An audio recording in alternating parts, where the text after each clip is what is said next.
31ο Φεστιβάλ Ταινιών Μικρού Μήκους Δράμας και 22ο Διεθνές. Παράλληλα κινηματογραφικά προγράμματα. Short Matters 2016. Βραβευμένες ταινίες του Δικτύου Κινηματογραφικών Φεστιβάλ της Ευρωπαϊκής Ακαδημίας Κινηματογράφου και υποψήφιες για το βραβείο Καλύτερης Ταινίας Μικρού Μήκους EFA 2015. Δεύτερο βαλκανικό πανόραμα σε 3 προγράμματα.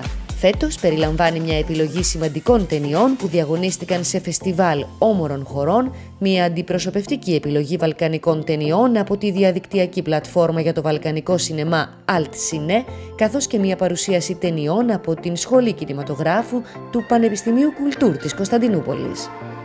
7ο σπουδαστικό πανόραμα με προβολή 59 ταινιών σπουδαστών και αποφύτων κινηματογραφικών σχολών. Βραβευμένες και διακριθήσεις ταινίες του 6ου Πανελλήνιου Μαθητικού Διαγωνισμού Ψηφιακού Βίντεο «Ένας πλανήτης, μια ευκαιρία». Καθημερινές προβολές για τους μαθητές σχολείων του νομού Δράμας επιλεγμένων ταινιών μικρού μήκους, κινουμένων σχεδίων και μυθοπλασίας. Τρίτο Drama Pitching Club, εκπαιδευτικό εργαστήριο με επικεφαλής τη σκηνοθέτηδα και εκπαιδεύτρια Βαρβάρα Δούκα και μαζί της τη δραματουργό Τζορτζίνα Κακουδάκη και τον σεναριογράφο Τζον Στέφενες που περιλαμβάνει.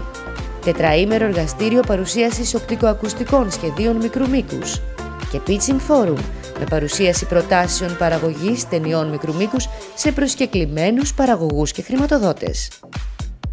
Μάστερκλας φωτογραφίας από τον καθηγητή των ΤΕΗ Αθηνών Γρηγόρη Βλασσά το πρωί της Τετάρτης στο Δημοτικό Οδείο.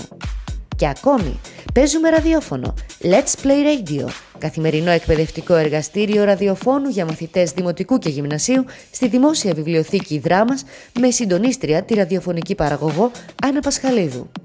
Έθρια λογοτεχνικά μεσημέρια, καθημερινές βιβλιοπαρουσιάσεις στα γραφεία του φεστιβάλ σε επιμέλεια και παρουσίαση του συγγραφέα και δημοσιογράφου Παύλου Μεθενίτη. Παρουσιάσεις των διαγωνιζόμενων σκηνοθετών και ανοιχτή συζήτηση με το κοινό του φεστιβάλ κάθε πρωί στον έθριο χώρο των γραφείων του. Κριτική αποτίμηση του εθνικού και του διεθνούς διαγωνιστικού προγράμματος το πρωί του Σαββάτου στον έθριο χώρο των γραφείων του φεστιβάλ. Τέλος, οι βραβευμένες ταινίες του φεστιβάλ που μόλις ξεκινά θα προβληθούν το απόγευμα της Κυριακής στον κινηματογράφο Ολύμπια.